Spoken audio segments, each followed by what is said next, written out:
Vamos a dar inicio a nuestra videoconferencia del día de hoy, a cargo del doctor Ricardo Yacub y Mariana Andrea Marchino. Ya hemos aumentado el número de panelistas, de participantes, así que no sé si les parece partir o quieren esperar un poco más, Ricardo, Mariana. Como a ustedes les parezca. No sé cuál es el número general, no tenemos problema. O sea, porque ahora tampoco van a ir subiendo, yo creo que puedo partir haciendo algo más general en el contexto en el cual se da esta videoconferencia y después ya podrían partir ustedes, ¿les parece? Dale, dale, dale. Súper. Bien, entonces vamos a dar por inicio el webinar de hoy, el cual tiene por nombre el tema erotismo y sexualidad de las personas mayores. Este capítulo es un capítulo de una guía que estamos próximos a publicar, que es la guía del envejecimiento y salud mental en personas mayores, en donde Ricardo, quien es profesor titular de la Universidad de Buenos Aires y hace clase y tiene un doctorado en este tema, eh, nos redactó el capítulo en conjunto con Mariana, quien también es profesora de esta universidad. Nos pudieron compartir y escribir este capítulo de un tema que no es tan común o tan conocido o tan hablado generalmente las personas mayores. Hay más mitos que realidades, y la gracia de este webinar de hoy es justamente eso, que ustedes puedan verificar o aprender más cosas y también poder hacer preguntas. Las preguntas las vamos a hacer al final del webinar, sí, para no interrumpir el flujo de la presentación. Eso. Esperamos que la guía esté lista para publicar en octubre. Hemos tenido ciertas dificultades con algunos procesos burocráticos, pero ya la guía está diagramada y está revisada por los autores y autoras. Así que eso. Quiero dejar con ustedes entonces al doctor Ricardo Yacub, a la psicóloga Mariana Marchino, que nos va a presentar este interesante tema. Adelante, colegas. Gracias, Alejandro. Y vamos a hacer un pedido. Hay de uno de los hospitales digitales hay mucho ruido. Cuando hablabas se te interrumpía. Sí, Puedo ser yo. Puedo ser yo, que acá hay mucha gente. bueno. Bárbaro. Gracias, Alejandro. Bueno, la verdad que para nosotros es una alegría estar acá. Nos pareció formidable la idea de hacer un libro de este estilo. La verdad que no es tan común, salvo en los grandes books estos americanos, y que retomó una tradición que realmente hace falta. Y bueno, estamos muy orgullosos de poder compartir y agradecidos a la gente del MinSal por haber sido invitados.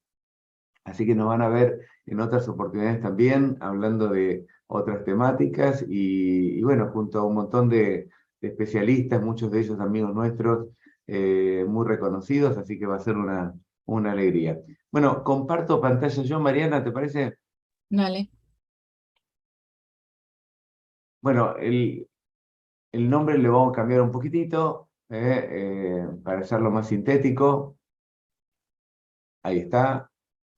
Sobre esta guía. En realidad vamos a contar algunas cosas más, porque ya que estamos encontrándonos, no va a ser simplemente un contarles sobre la guía, sino que, bueno, tratemos de ponerle todos los temas que vamos a hablar, pero también agregarle algo como para que valga escuchar esta charla y que no sea una simple repetición de lo que van a leer después. Como bien dijo Alejandro, es cierto que este es un tema del cual todavía los prejuicios, todavía tenemos dificultades en acercarnos en profundidad a todo esto, y también creo que en los últimos tiempos está habiendo un intento muy fuerte de poder salir como muchas otras minorías, a poder mostrar que la sexualidad no es solamente de los grupos hegemónicos y que tiene que ser de formas hegemónicas realizadas, sino que se puede pensar en la diversidad, esta palabra que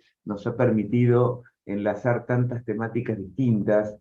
También lo podemos pensar la diversidad en el erotismo en la vejez. Y creo que esta es una de las formas justamente de ampliar nuestros propósitos y no quedar justamente sometidos a ciertos parámetros que engloban lo que podemos llamar la sexualidad en términos generales, de maneras muy precisas, a veces históricamente datadas, es decir, la sexualidad asociada a lo genital y a lo reproductivo es una modalidad de pensar, de anudar la sexualidad específica de una época y que el siglo XIX y gran parte del siglo XX ha como distinguido como la sexualidad normal y ha justamente ubicado a estos otros formas de expresión como perversiones. Digo esto pensando en la extensísima historia que tiene la sexualidad en la vejez, con múltiples formas de presentarse, de hablar de la misma. Así que bueno, vamos a empezar presentando un poquito los objetivos.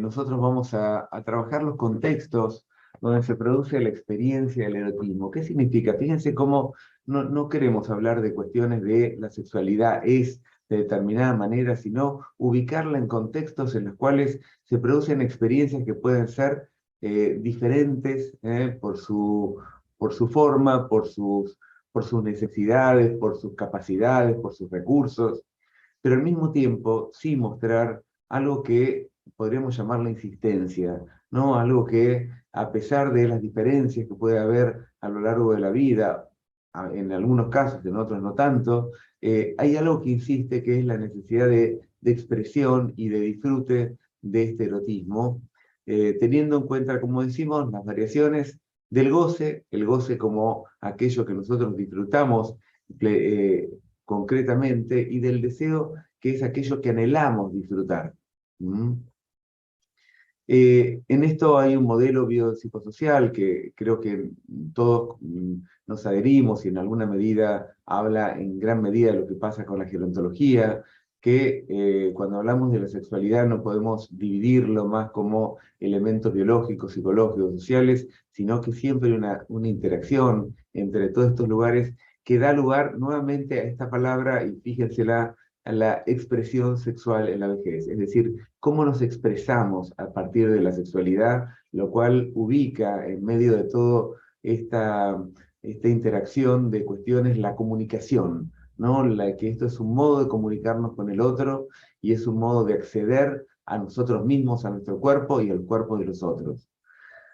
Si la edad interfiere, porque sabemos que en algunos casos la edad puede interferir o puede cambiar ciertas modalidades, también sigue siendo un momento donde se pueden seguir desarrollando posibilidades. ¿Por qué? Porque justamente las dificultades, los cambios generan transformaciones. El ser humano tiene esta capacidad de plasticidad que permite que frente a la amenaza, frente a la diferencia, frente a la dificultad, puede encontrar nuevos carriles a partir de los cuales expresarse de maneras distintas.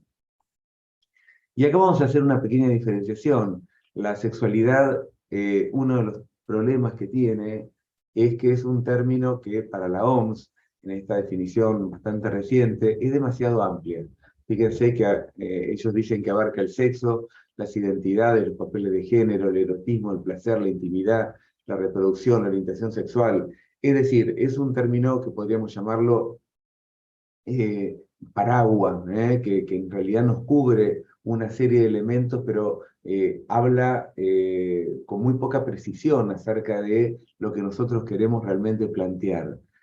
También sabemos que la sexualidad, según Michel Foucault, se construye a mediados del siglo XIX, creo que en un contexto en el cual no había penicilina, no había un montón de medicamentos como para poder manejar las enfermedades de tipo sexual, y en los cuales también hay una mirada desde la ciencia que hace que la sexualidad se convierta en un saber médico, en un saber, en una ciencia que intenta interpretar esta experiencia de la sexualidad como un problema, como un probable problema que puede dar lugar a la reproducción no deseada o sí deseada, o a las enfermedades, dejando de lado lo que él llamaba este arte erótico, que tenía que ver con el disfrute.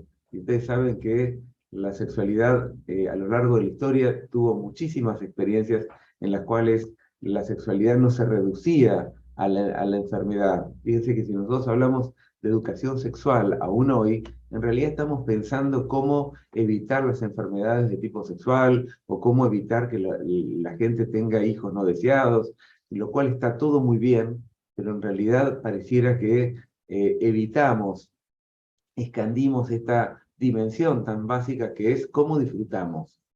Entonces, preferimos nosotros dejar la noción de sexo como este impulso que tiene bases biológicas, que se arraiga en elementos psicológicos muy tempranos y que en alguna medida configura mapas corporales en los cuales nosotros podemos ver ciertos efectos de erogenización mayor en ciertos espacios y también de capacidad y de deseo diferenciado a lo largo del tiempo.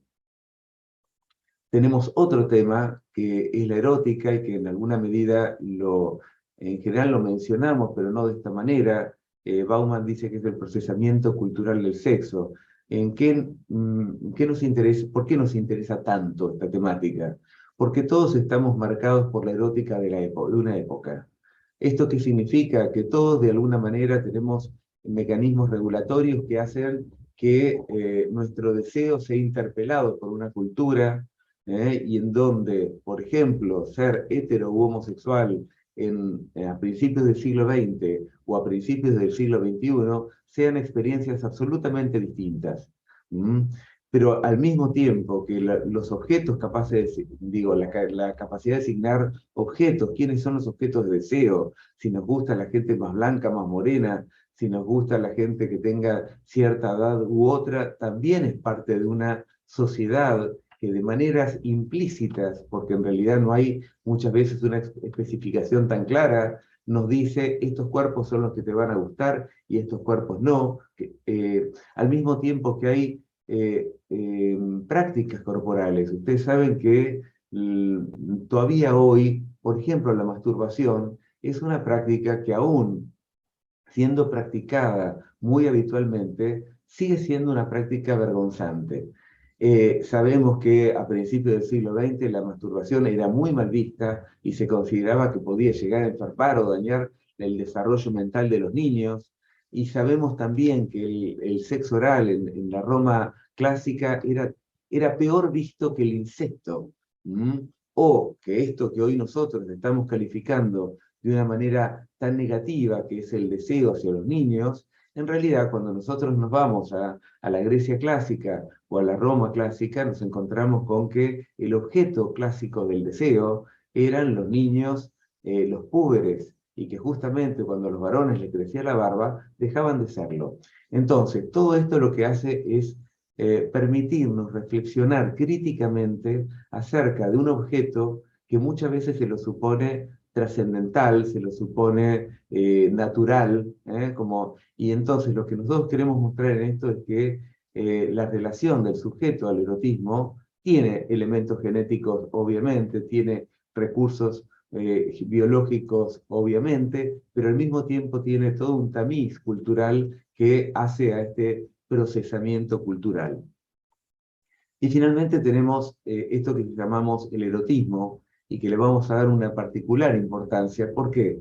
Porque en alguna medida es introducir esta capacidad simbólica y constructiva que tiene el ser humano de transformar ese objeto que puede llegar a ser la relación genital y que tiene en términos evolutivos una función de reproducción de la especie, y esto no lo podemos negar, digamos que esto es su base, el ser humano es capaz de redimensionarlo de maneras muy ricas y a partir de las cuales no podemos definir si hay un goce previo o hay un goce final.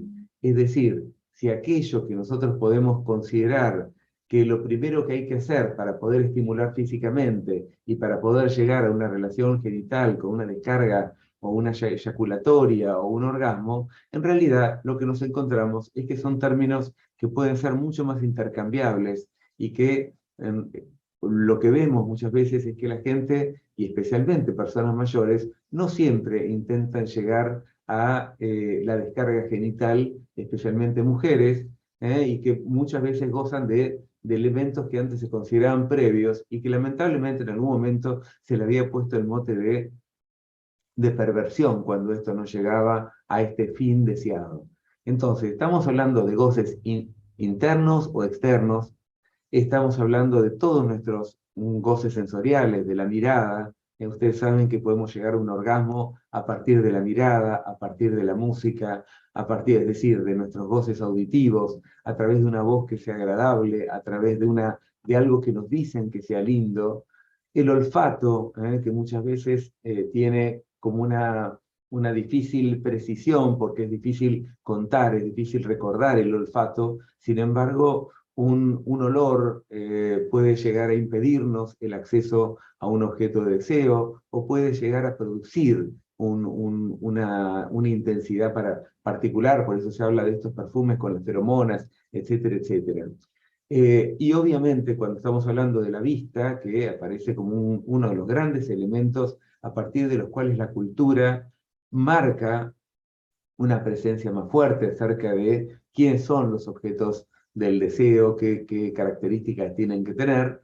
Sin embargo, esta mirada que tiene un peso tan fuerte en la designación del objeto, en quiénes nos van a gustar, quiénes vamos a desear, cuando llegamos muchas veces a prácticas sexuales, cerramos los ojos y aparece este otro gran goce, espacio de goce que es nuestra piel. Nuestra piel que se conecta con lo genital, obviamente, porque el contacto genital es un contacto táctil, pero que al mismo tiempo tiene muchísimas más zonas como la boca, los besos, los abrazos, todas las zonas que son más erógenas y que pueden activar una respuesta sexual física o psicológica. Y por último, estuvimos hablando de los modelos estéticos porque vamos a darle una importancia muy grande en este caso. En realidad organizan la interpretación de la experiencia y promueven juicios emocionales, estéticos que definen lo bello, lo feo, lo atractivo y lo repulsivo.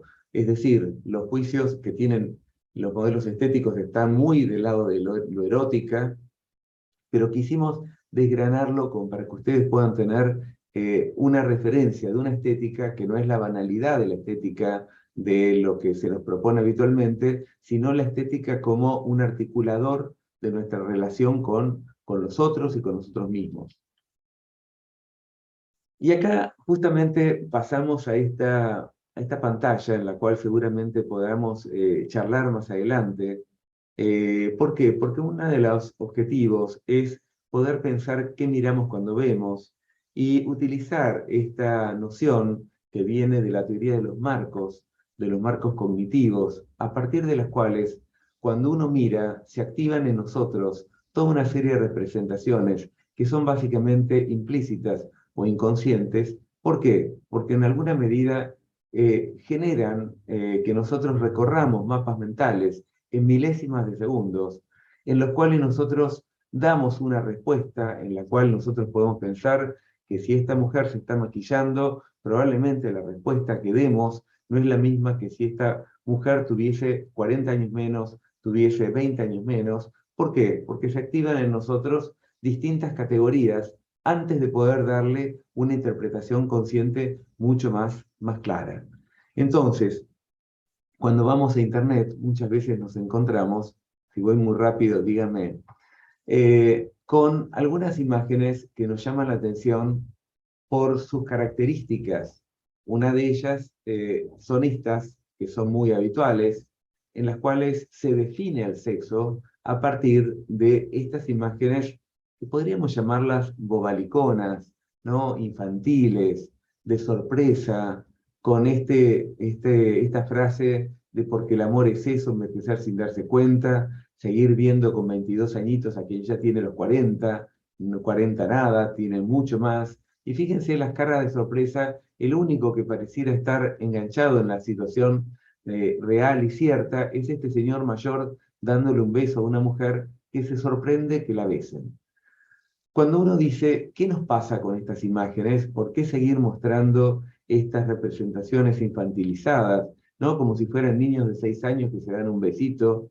En realidad, lo que quisiera contrastar como efecto es compararlo con esta otra imagen, con una imagen en la cual tenemos una mujer mayor, con un cuerpo agradable, pero que es un cuerpo que no representa los valores hegemónicos en relación a lo que sería la cintura, a lo que sería una panza chata, a lo que sería incluso este contraste que se genera entre un cuerpo de una mujer grande y una lencería que parece demasiado coqueta para una mujer grande, lo cual no es que yo sostenga que sea demasiado coqueta, me parece bárbaro que lo puedo usar, pero que muchas veces pensamos o estamos como acostumbrados a otras referencias donde el armado de la imagen se construye a partir de otros colores, otras ropas, etcétera, etcétera.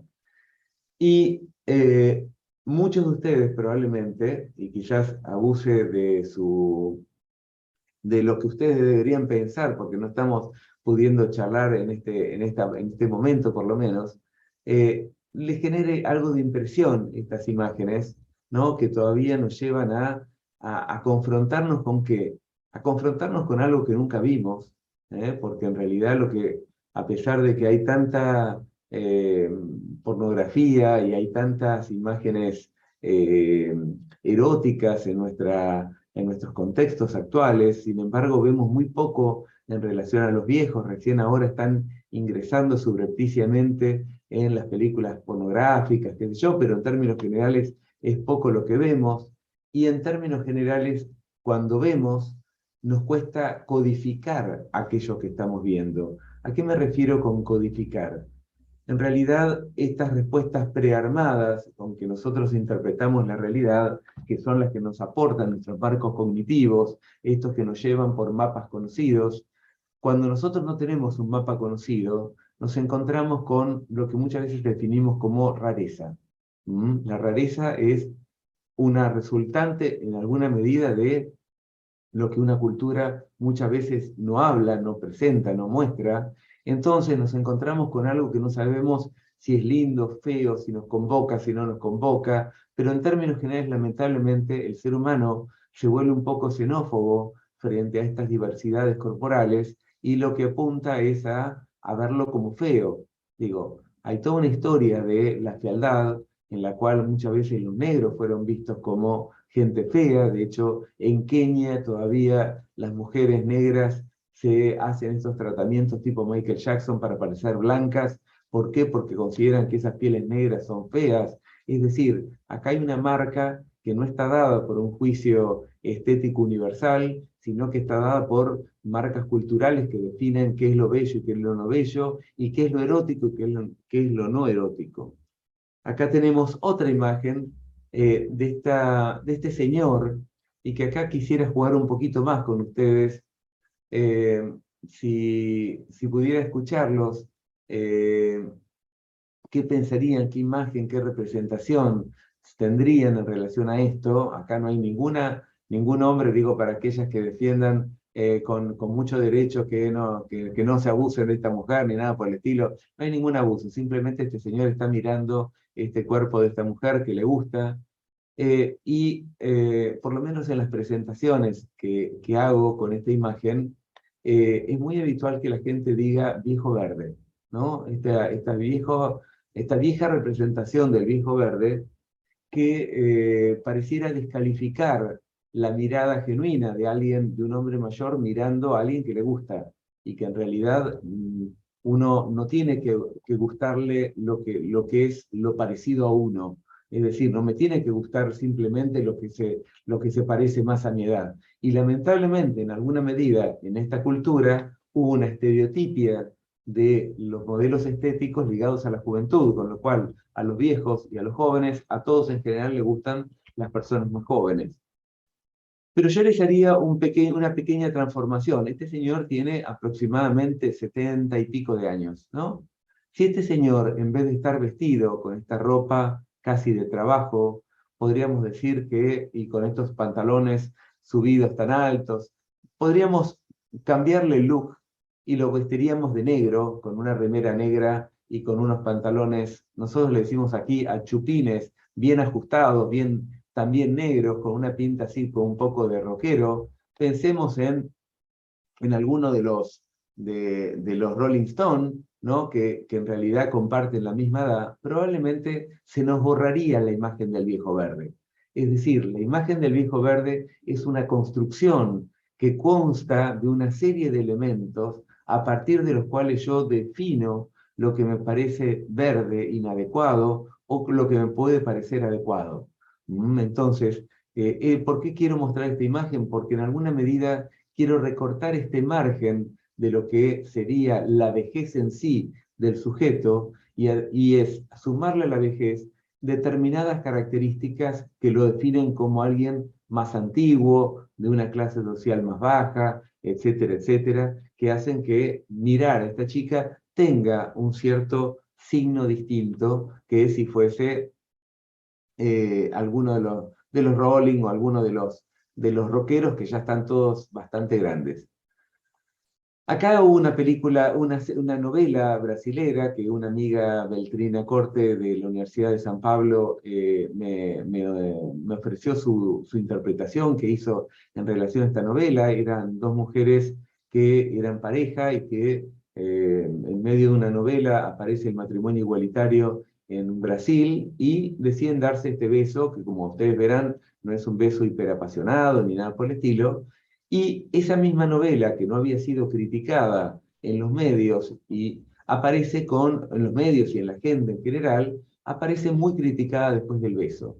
Probablemente si hubiese sido el beso de dos mujeres jóvenes, la crítica o los elogios los comentarios hubiesen sido muy distintos. ¿Por qué?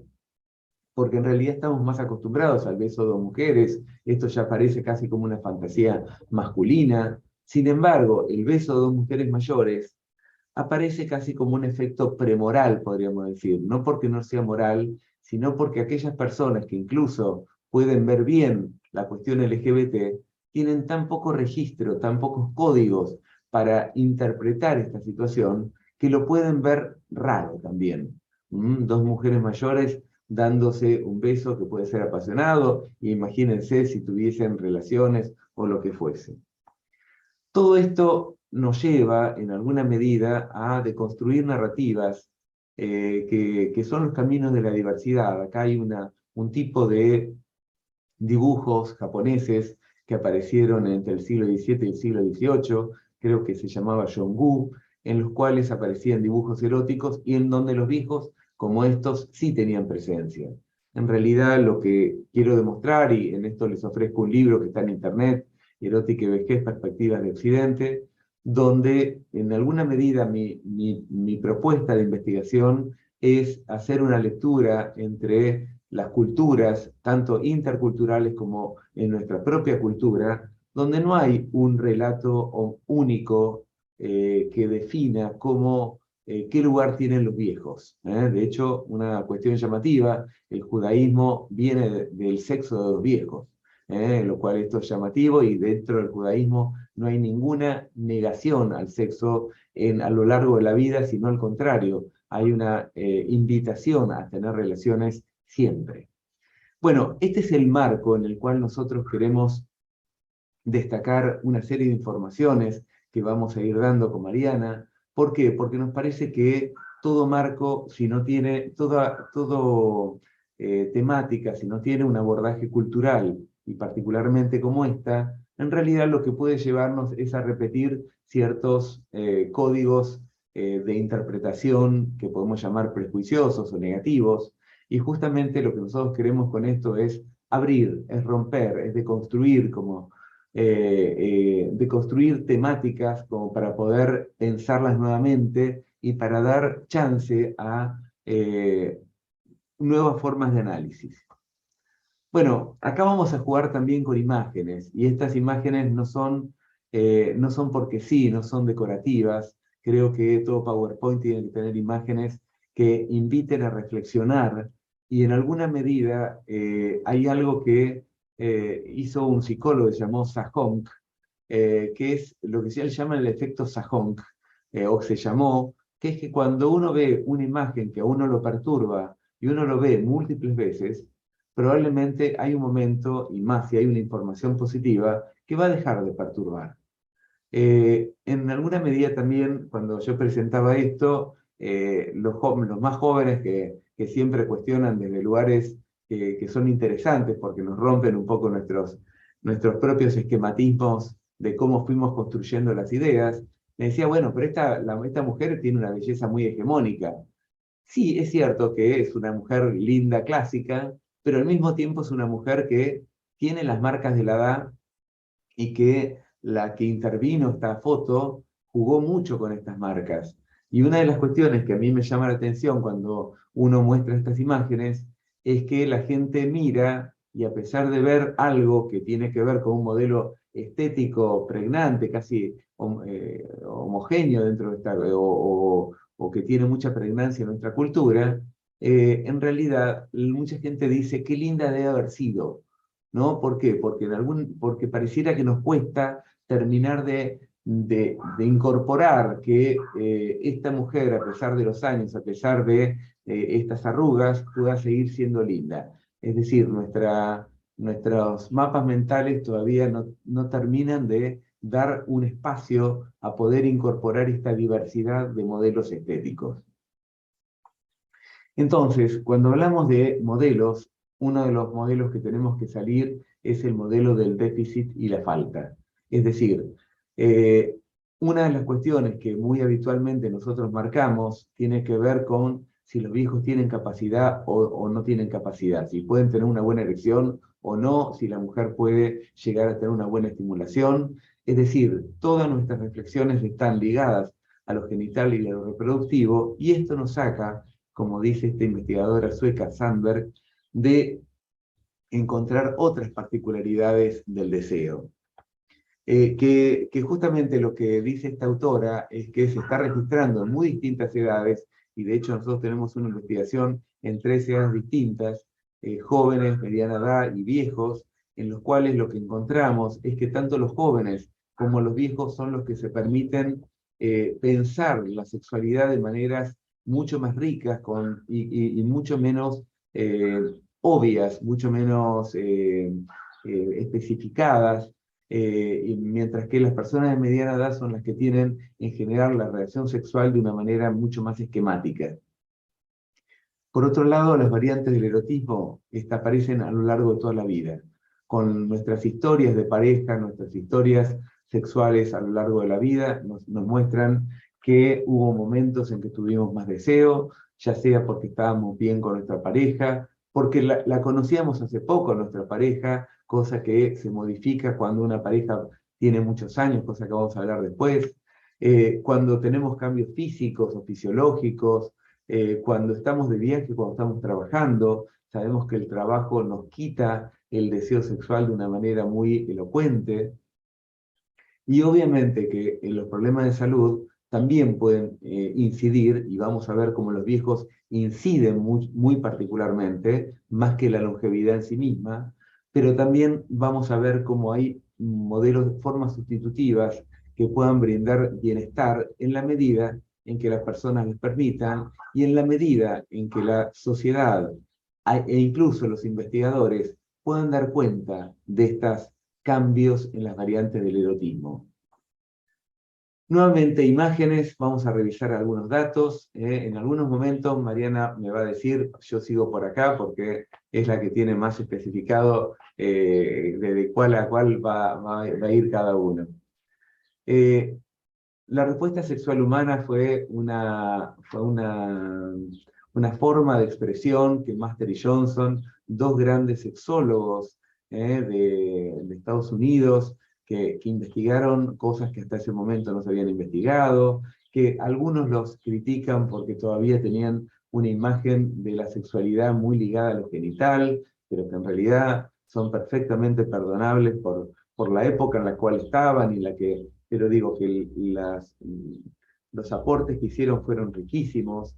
Lo que ellos nos van a decir es que hay un gradual declive en la actividad y el interés sexual basado en la edad. También tenemos que pensar que ese gradual declive de la actividad y del interés tiene que ver con lo genital, con lo cual deberíamos repensar muchas categorías, pero en términos generales esto sigue siendo válido, a pesar de que ya tiene 56 años esta información. Y algo que va a ser fundamental, el envejecimiento enlentece la respuesta sexual humana, pero no termina con ella.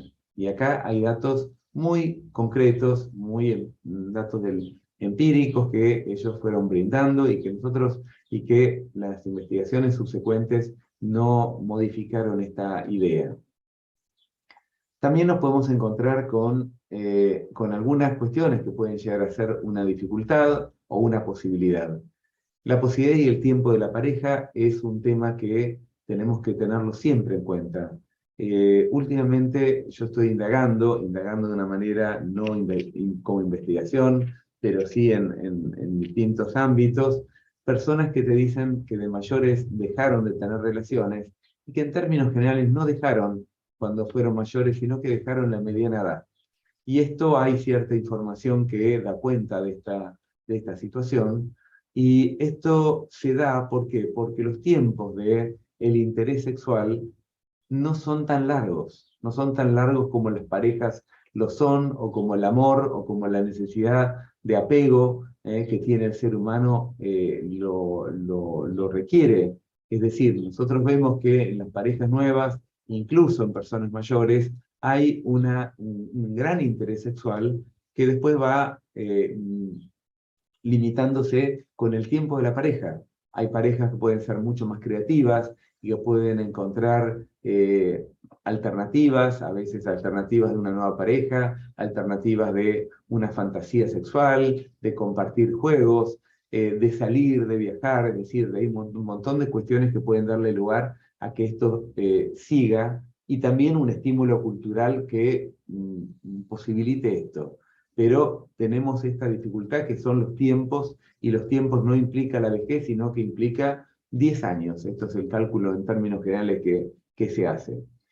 Pero también tenemos una brecha de edad y género. Ustedes saben que el envejecimiento implica una feminización, es decir, en términos generales las mujeres viven entre 6 y 7 años más, por lo menos en ambos países, y esto genera que haya un varón por cada 7 mujeres, lo cual hace que sea mucho más difícil para una mujer encontrar una pareja, al menos heterosexual, que a un varón, y esto también hace a un juego de oferta y demanda, donde muchas veces los varones terminan con mujeres muchísimo más jóvenes.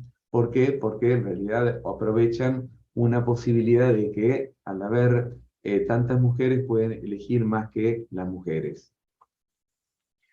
Muchas veces nos preguntamos el conocimiento y la actitud sexual en qué medida inciden. Y en esto, a pesar de que acá tengo grandes investigaciones de estas americanas, qué sé yo, siempre remarco una investigación chilena que creo que se hizo en Arica, que mostraba algo que me impactó muchísimo, como en las clases sociales más bajas, las personas asocian la sexualidad, especialmente las mujeres, con la reproducción, y cómo cuando los periodos de reproducción por la menopausia aparecen, dejan de tener relaciones sexuales.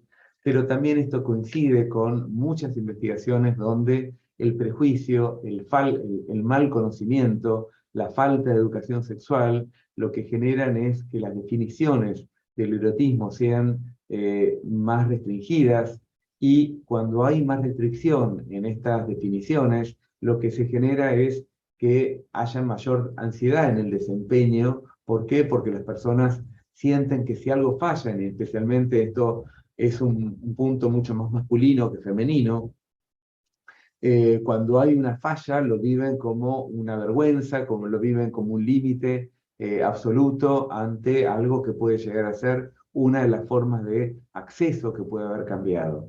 Y la actitud, que esto es una investigación mucho más pequeña, pero que me interesa, cubana, de Monteagudo Peña y otros, dice que aquellas personas que a lo largo de la vida tuvieron una actitud muy positiva y de darle mucho valor a la sexualidad, lo que ellos vieron es que cambia en la vejez el número de relaciones sexuales. Es decir, son personas que siguen teniendo relaciones sexuales, y en números mucho mayores que el resto de la población. Es decir, que la actitud también incide, además de el conocimiento. La actitud como una actitud proactiva, positiva hacia el sexo. y que muchas veces se da no solo una persona, sino que se da en parejas que tienen una actitud muy proactiva hacia el sexo.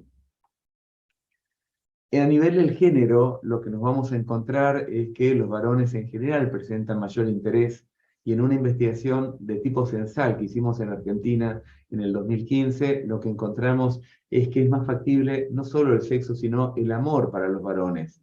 Las mujeres aparecen mucho menos esperanzadas en relación a esto, y no solamente porque falten varones, sino porque en términos generales las mujeres a veces ganan una independencia, en donde incluso cuando arman una pareja no quieren vivir con la pareja, cosa que los varones sí, en términos generales, prefieren ir a vivir con sus parejas.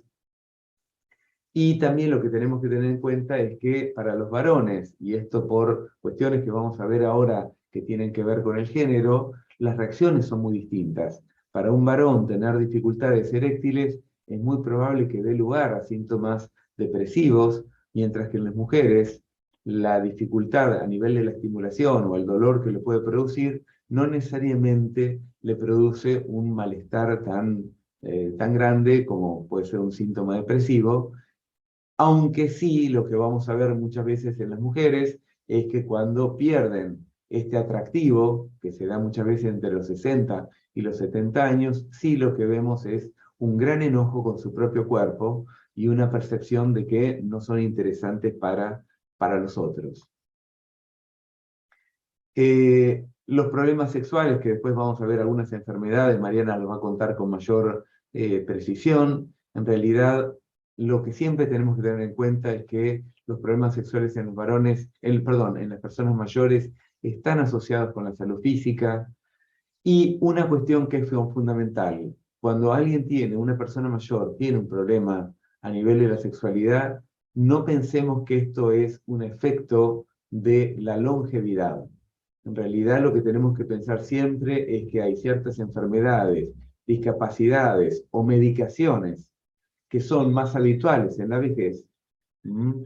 Y que esto puede incidir en la falta de deseo y la capacidad genital.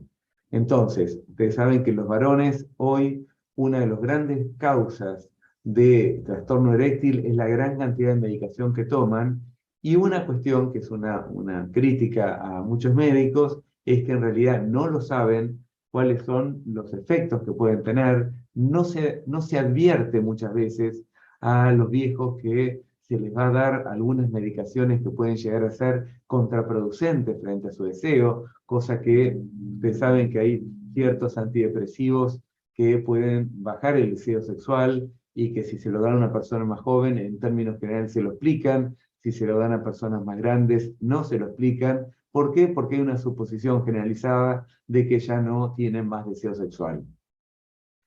¿Hay problemas? Sí, hay más problemas que tienen que ver con la falta de lubricación, con mayor dificultad en alcanzar la plenitud genital. Hay ciertas dificultades que pueden aparecer, lo cual no necesariamente implica que no puedan tener más problemas sexuales. Una de las cuestiones que creo que podemos decir es que la sexualidad se vuelve un poco menos predecible.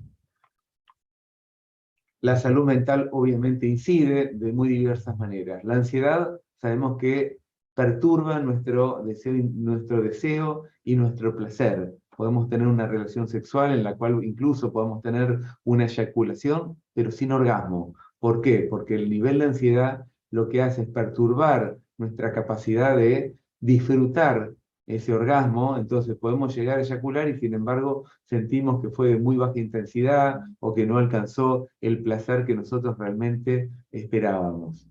La depresión en los hombres lo vamos a asociar más con problemas de erección, y lo que vamos a ver que es la salud percibida, es decir, las personas más hipocondríacas o que perciben que su salud es mala, van a tener más prevalencia de problemas de erección, lubricación, dolor y falta de placer. Y este es un dato fundamental. White es una referencia. Todos los que estamos citando en general son investigaciones de miles y miles de personas, no porque las más pequeñas nos sirvan, pero quiero remarcar que en estas cuestiones estamos hablando de una evidencia empírica enorme frente a esto que estamos diciendo. ¿Cuáles son los cambios esperables? Y acá sí Ahí la sí dejo. voy yo. Sí, ahí estamos. Paso tu... Bueno, gracias. Sí, pásamelos, por favor. Bueno, vamos a ver un poco por qué ver los cambios esperables en el hombre y en la mujer. Bueno, básicamente porque también es una manera que nosotros podemos tener de conocer los posibles cambios que podemos tener nosotros, ¿sí?, en nuestro cuerpo, pero también para psicoeducar, ¿sí?, digamos, en los distintos roles que cada profesional tenga, ¿sí?, en el trabajo de transmitir información y de poder trabajar estos temas con la población mayor, ¿sí?, y justamente con información científica, ¿sí?, y pudiendo erradicar un poco los prejuicios que de alguna manera guían nuestras acciones, ¿no? Bueno, ¿qué pasa en el hombre? En realidad podemos pensar que hay una erección más lentificada, ¿sí?, que se requiere más tiempo, pero también más estímulo, quizás ya no solamente el estímulo visual, sino también manual u oral, es decir, que haya una acción mucho más dirigida, ¿sí? Por otro lado, podemos ver que quizás haya alguna dificultad para que esta erección sea plena, ¿sí? Por eso también requerimos de mayor estimulación, y que lo que se llama el periodo de meseta, es decir, entre que está la erección y se produce la eyaculación, ese tiempo se alarga, ¿sí?, lo cual también permite que quizás la relación sexual dure más tiempo que en otras etapas de la vida, ¿sí? Puede desaparecer también lo que se llama la inevitabilidad eyaculatoria, y un factor que es importante para justamente evitar las distracciones que pueden ocurrir en un ambiente que quizás no es tan propicio cuando se está dando el tener una relación sexual, ya sea consigo mismo o con otros, es el tema que muchas veces hay más facilidad para que se pierda la erección, ¿no? Por lo cual es un factor a tener en cuenta para evitar los estímulos que puedan ser disruptivos, ¿sí?, en el momento. Por otro lado, el periodo que se da entre una eyaculación y una próxima erección también se alarga, ¿sí?, por lo cual va a haber un tiempo mayor entre una erección y la otra, ¿no? Y esto se asocia con lo que dijimos previamente de tratar de evitar ciertos estímulos que puedan ser disruptivos en el momento, porque después vamos a tener más dificultades para volver a tener esa erección, ¿sí? Quizás la frecuencia de este tipo de relación sexual también va a ir disminuyendo, lo cual no significa, como vimos previamente, que haya otras maneras de relacionarse y de disfrutar la sexualidad y el erotismo, ¿sí? Y quizás puede haber también algunos cambios en cuanto a la eyaculación, la consistencia, la cantidad, en comparación consigo mismo en otra etapa vital, ¿sí? Bueno, veamos qué le pasa ahora a las mujeres. Vamos con el próximo. En la mujer lo que vamos a observar son cambios hormonales, ¿sí?, básicamente a nivel de los estrógenos, la disminución, ¿sí? Esto lo que puede ocasionar es que haya una menor secreción vaginal, que también esto se va a asociar con dolores en la relación sexual, ¿sí?, por la baja lubricación, lo que se llama, por ejemplo, la dispaurenia. Por otro lado, puede haber una disminución pequeña del tamaño del clítoris, pero esto no va a afectar en la capacidad orgásmica, ¿sí?, es decir, en el placer que se tiene en el orgasmo. La mujer sigue siendo multiorgásmica, ¿sí? Y otra cuestión que se lía con la cuestión hormonal es justamente la involución ovárica, ¿sí? A medida que envejecemos, tendemos a perder la capacidad de ovular, y también nuestros ovarios van disminuyendo de tamaño, ¿sí?, producto de la disminución de estrógenos, ¿sí? Entonces, otra cuestión que tenemos que tener en cuenta es que muchas veces las paredes de nuestra vagina también se van a afinar, por lo cual vuelve a cobrar importancia el tema de una buena lubricación, ¿sí?, para evitar no solo los dolores, sino lastimarnos, ¿sí? También puede suceder que haya mujeres que, un poco también por una cuestión cultural, y hay que ver la historia de cómo esas personas se fueron relacionando con su sexualidad a lo largo de la vida. Digo, pensemos que no siempre las personas han elegido verdaderamente el tipo de pareja que querían tener, o cuestiones que hacen al deseo sexual, ¿no? Entonces quizás el tema de la menopausia y ya no tener que, esto que decía antes Ricardo, ¿no?, ligarlo con la cuestión reproductiva, hace que las mujeres no quieran seguir teniendo relaciones sexuales, ¿sí?, con la persona con la que estuvieron hasta ese momento, ¿sí?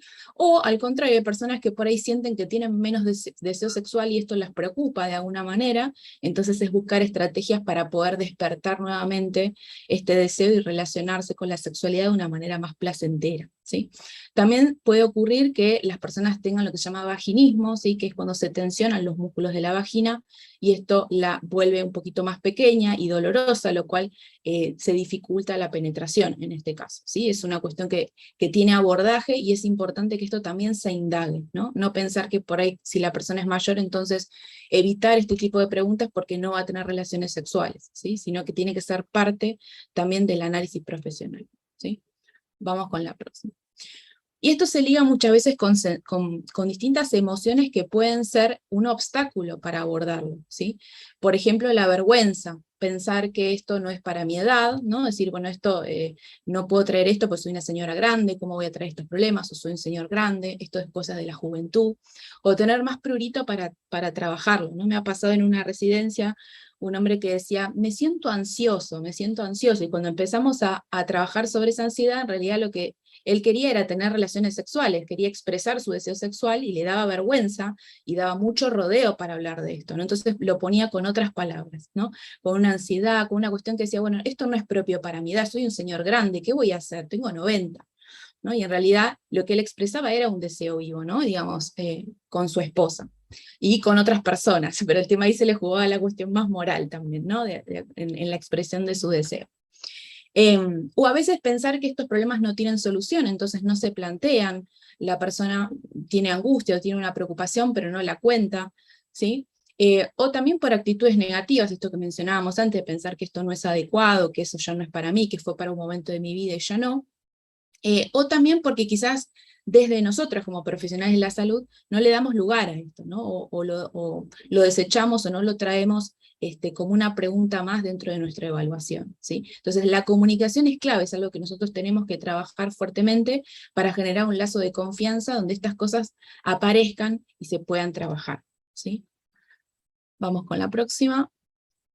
Bien, y algo que es importante, que ya un poco lo mencionó Ricardo, es pensar en nuestra historia sexual, ¿no? Digamos que muchas veces nosotros aprendemos cosas de manera formal, pero también de manera informal, ¿no? A través de la experiencia con otras personas, o con las parejas con las que estuvimos, y que toda esa información de alguna manera, con sus errores y con sus aciertos, hacen a la manera en que nosotros nos relacionamos con la sexualidad, ¿sí? Por eso es sumamente importante de poder revisar, trabajar con la psicoeducación y revertir estos mitos para que las personas podamos tener una relación con la sexualidad mucho más clara, ¿no? Y sin tanto, a veces sin tantos claroscuros en el medio.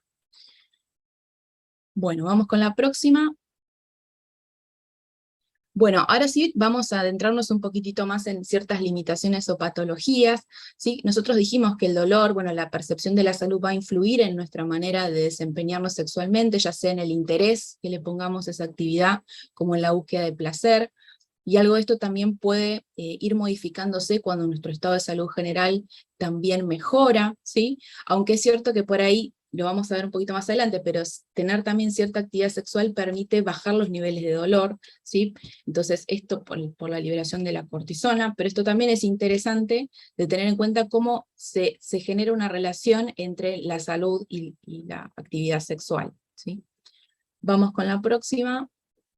Bueno, enfermedades cardíacas, sabemos que muchas veces hay también mucho temor, por ejemplo, cuando una persona tuvo un infarto, de poder reanudar la actividad sexual, ¿sí? Por temor a que este evento vuelva a ocurrir, a sentir dolor, o va a haber ciertos dolores, y entonces pensar que eso automáticamente es volver a tener ese episodio.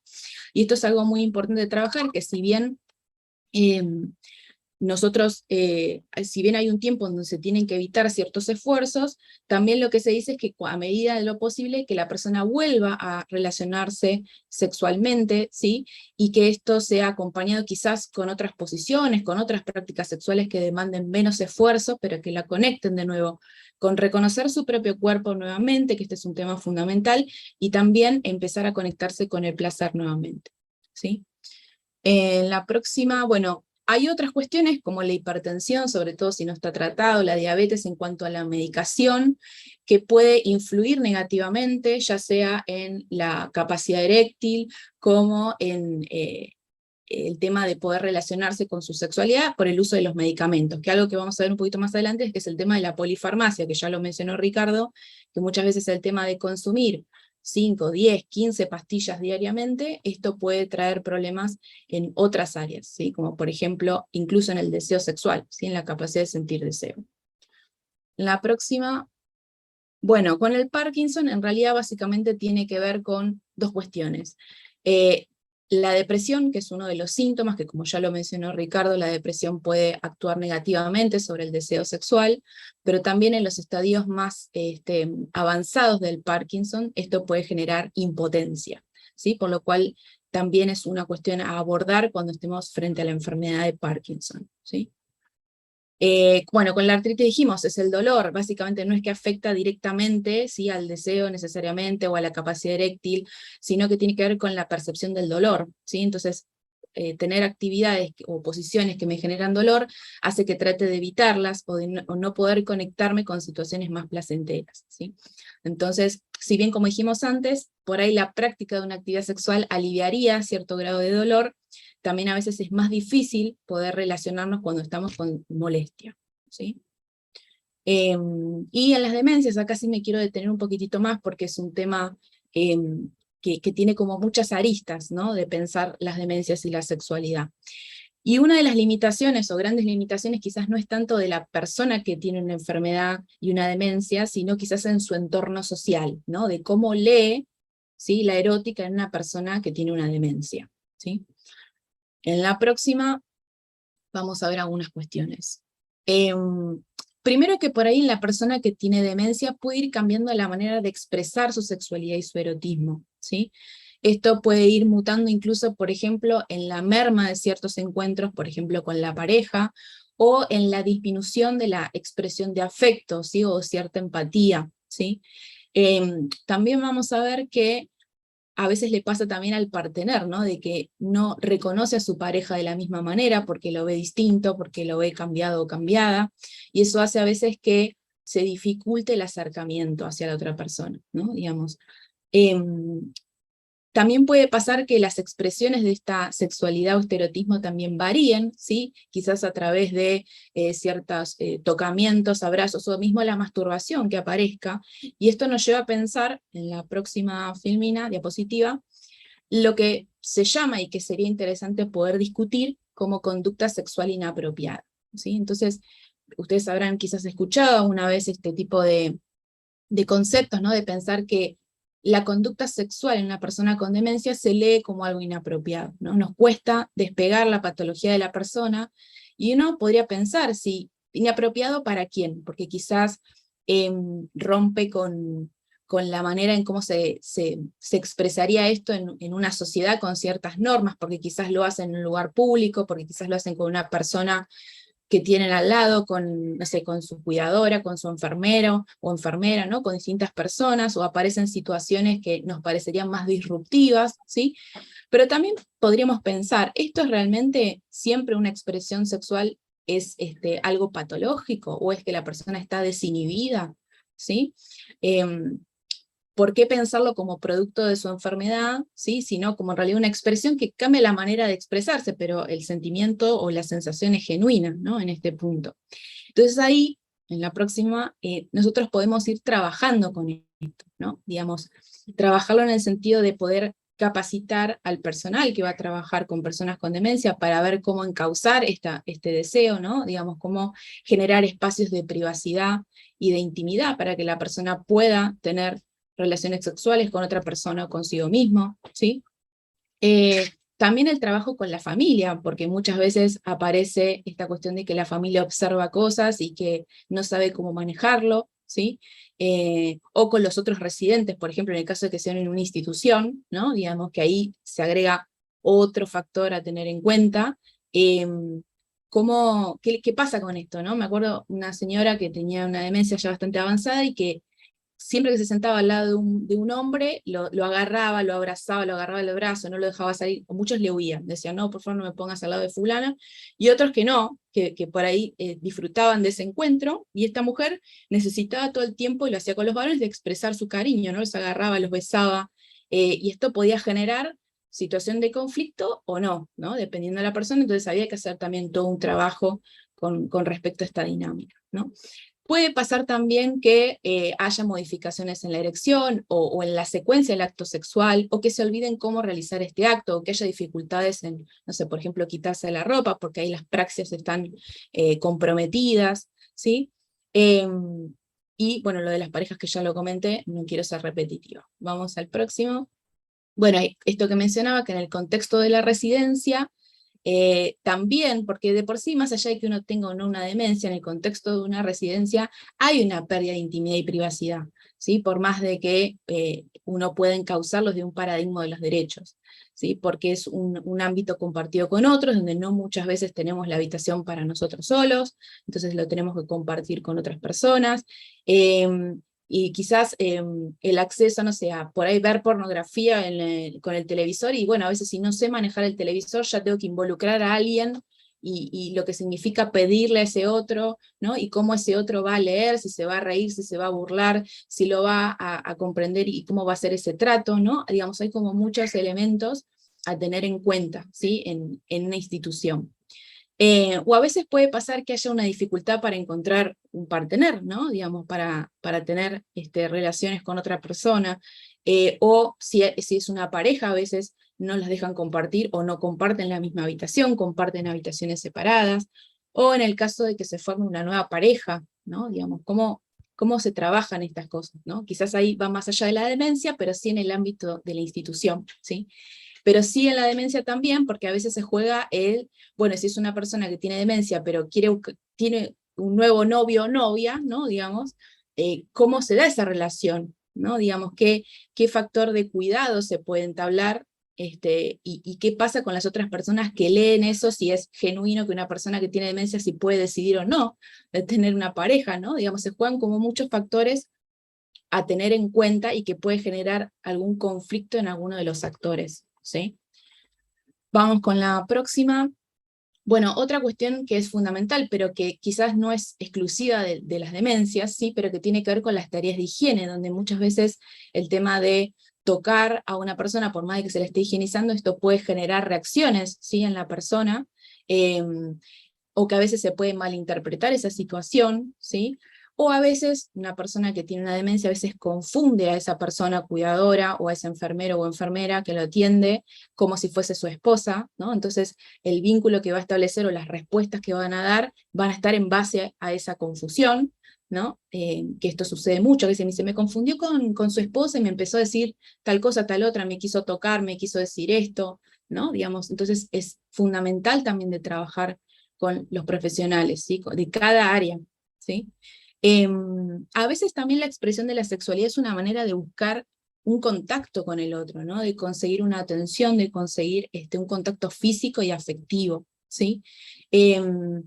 A veces también la sensación de ansiedad que se puede dar por ejemplo, tener una disminución en el movimiento y por ahí pasar mucho tiempo en la habitación o mucho tiempo sentado o acostado, ¿sí? O incluso la deprivación sensorial, ¿no? Esta cuestión de no poder escuchar tanto, no ver tanto, eso nos va aislando del medio, eso genera muchas veces ansiedad.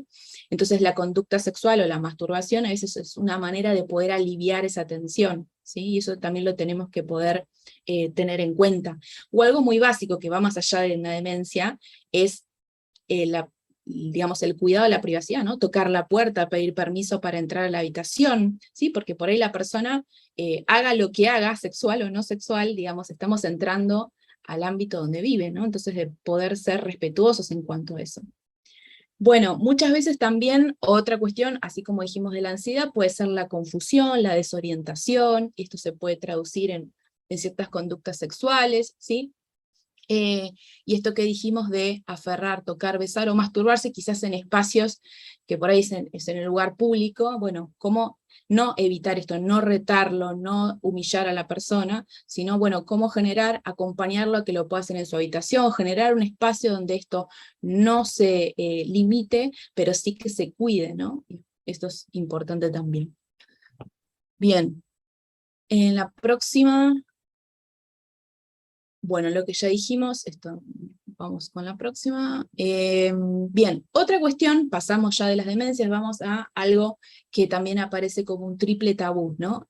Tener una enfermedad terminal en un contexto de cuidado paliativo, ser una persona mayor y hablar de sexualidad cuando estamos prontos a la muerte, ¿no? Esto también muchas veces genera, si ya nos genera tabú lo anterior, esto también se acrecienta de alguna forma, ¿no? Como lo mencionó Ricardo muy al principio, en las guías, sobre todo de práctica clínica en cuidados paliativos en Estados Unidos, se considera y se habla, hay un apartado sobre lo que es la sexualidad y la intimidad como una temática a abordar dentro del cuidado paliativo, ¿sí? Puede ocurrir que no todas las personas tengan interés en esta área en ese momento de su vida, lo cual es respetable, pero sí también que se pueda contemplar para aquellas personas donde esto sí es una temática que requiere abordaje, ¿sí? El próximo. Bueno, otro tema que también es importantísimo de abordar es el tema del VIH en personas mayores, ¿sí? Al menos en nuestro país también aumentaron los porcentajes de personas que padecen VIH y SIDA, ¿sí? A partir de los 50 años en adelante, y esto se puede dar por distintas razones. Uno de ellos es posiblemente el abandono del uso de los preservativos, que además del VIH en realidad nos hace más vulnerables a enfermedades infecciosas por transmisión sexual, ¿sí? Muchas veces el abandono del uso de preservativos puede darse porque, por ejemplo, en mujeres, bueno, ya no pueden quedar embarazadas, entonces es algo que ya no se utiliza, pero por otro lado, a veces en parejas de larga data tampoco se utilizan, ¿sí? Y el consumo de sildenafil, ¿sí? Y del aumento de la expectativa de vida también hacen que vivamos más tiempo y nuestra actividad sexual también se prolongue, ¿no? Ya que vivimos más tiempo. Y esto nos da más posibilidad de contagio. Pero por otro lado, en la próxima, también los tratamientos han mejorado. Entonces hay personas con VIH que llegan a viejos, ¿sí? Entonces eso también acrecienta las cifras de personas mayores con VIH, ¿sí? Una cuestión que es importantísima es que usualmente las campañas de prevención no contemplan a las personas mayores, sino que se focalizan quizás en adolescentes, ¿sí? Entonces, también es algo que nosotros tenemos que empezar a prestar atención e incluir a las personas mayores en estas campañas, ¿sí? Y revisar cuáles son las representaciones que guían ese tipo de conductas para poder trabajar sobre ellas, ¿sí? Por otro lado, puede ocurrir que cuando vamos a hacer los exámenes de rutina no se solicite este tipo de evaluación, ¿sí? No se evalúe esto. O en el prejuicio de que si la persona tiene pareja estable, entonces no es algo que tengamos que evaluar, ¿sí?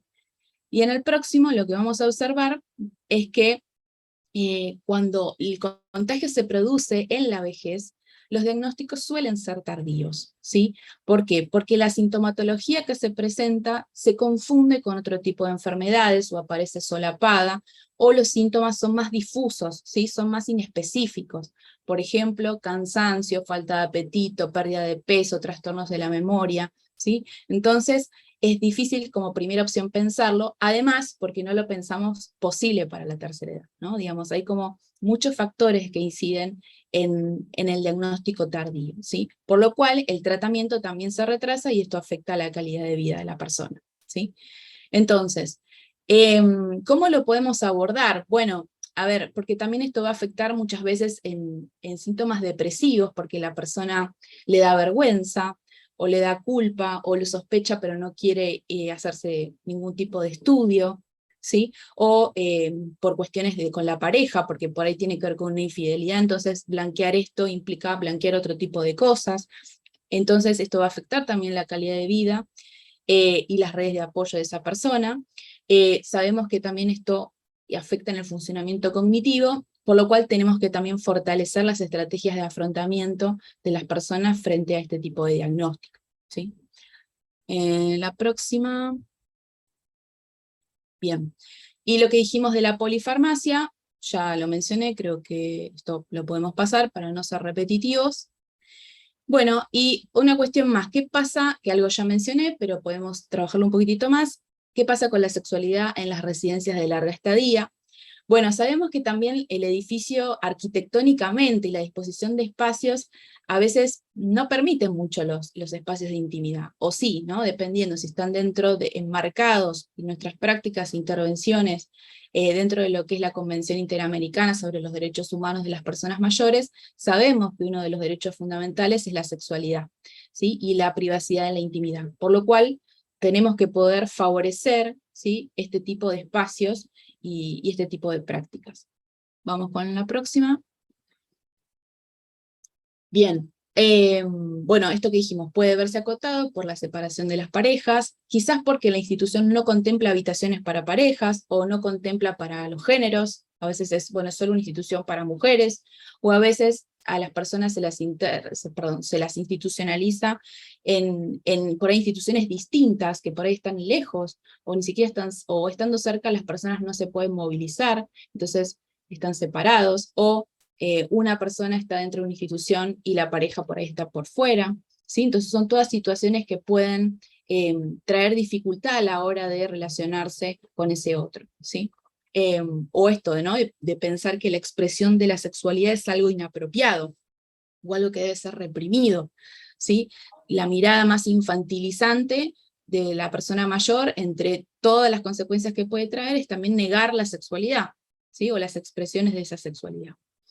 Bien, se puede expresar de muchas maneras, como lo dijimos, abrazos, caricias, incluso la vestimenta, que esto es algo súper importante, ¿no? Digamos, sobre todo en personas que requieren de ayuda para vestirse, ¿no? De poder tener variedad de cómo quiere vestirse, ¿no? Si no es lo mismo por ahí bajar a hacer un taller de gimnasia, que si viene la familia, o si se sienta con un residente que le gusta, ¿no? Entonces, ¿cómo se expresa esto, no? ¿Qué tipo de ropa, cómo me presento al otro, si voy a la peluquería, si me arreglo, ¿no? Muchas veces esto hace que, no solamente para el otro, para uno mismo también, ¿no? Para verse uno distinto. Entonces es algo que tenemos que contemplar. Y esto es algo también que nosotros podemos decidir conjuntamente también con ese residente, ¿sí? Digamos, hacerlo parte de esa toma de decisiones y ver qué es lo que quiere, cómo poder colaborar para que esto se haga posible, ¿sí? Bien. Bueno, esto ya lo dijimos, el rol de los profesionales, y una cuestión que es también importante, que es en la población LGBTQ, cuando tiene que estar en una residencia, ¿no? Cómo esto es leído también. Muchas veces, por ejemplo, en personas trans, el hecho de tener que recibir en una institución hace que a veces tengan como que volver a su identidad previa porque no es aceptada, ¿no? Es decir, como si es un varón que se vista como varón, o si es una mujer que se vista como una mujer, ¿por qué hace otra cosa, ¿no? Entonces, todas estas cuestiones las tenemos que tener en cuenta porque son sumamente mortificantes para quien las protagoniza, ¿no? Además de ser la persona que todo el mundo la observa y hace juicios de valor, ¿sí? Entonces tenemos que trabajar muchísimo con esto, ¿sí? Bien, y ahora te cedo la palabra. Bueno, bárbaro, descansa un cachito. Entonces, las investigaciones en las últimas décadas han modificado los abordajes. Antes lo que se preguntaba era cuántas relaciones sexuales tenían, y esto generaba que muchas veces las mujeres quedaban como fuera, o que se las viese como no participando del deseo. Y en realidad lo interesante de estas últimas investigaciones en gran escala, y también en las pequeñas, que son las que hacemos nosotros, aparecieron nuevas formas de hablar acerca de la sexualidad. En términos generales, esta investigación de White, que también es enorme, del 2009, lo que dice es que cuando las parejas mayores están mejor, hay más frecuencias de besos y abrazos en ambos, de sexo oral en la mujer, y más relaciones sexuales para los varones y mujeres. Y cuando hay menos satisfacción, especialmente los varones se masturban más, y en términos generales el sexo oral se asocia más con relaciones más cortas. Pero también hay algo que es interesantísimo en esta investigación de la Mater y Morman, que cuentan que cuando hay una limitación sexual en los varones, en general la búsqueda es masturbarse. Por ejemplo, en el tratamiento para una enfermedad de próstata benigno se asocia más con realizar más sexo oral. En las mujeres en tratamiento por hipertensión tuvieron más frecuencias de abrazos, besos y depresión leve de relaciones genitales. Las actitudes positivas se asocian más en los varones siempre con la actividad genital o la masturbación misma, pero no tanto con el besar y abrazar, que esto es el pedido más habitual de las mujeres.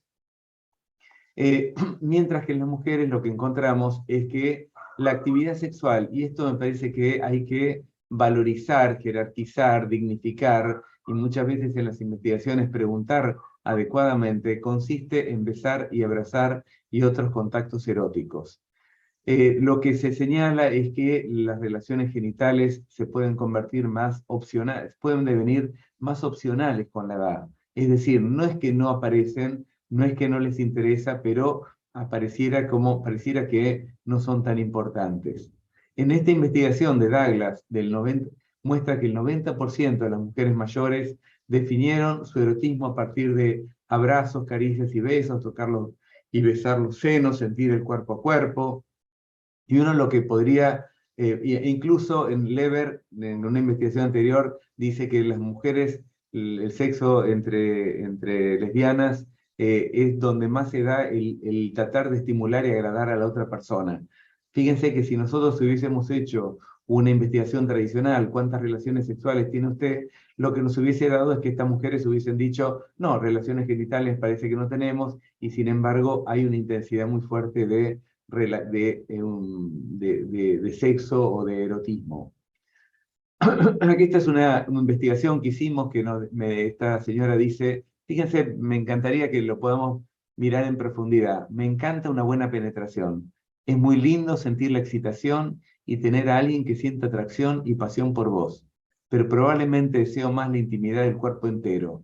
Me gusta ser tocada, ser acariciada, ser masajeada. Fíjense cuántas cosas más que una buena penetración.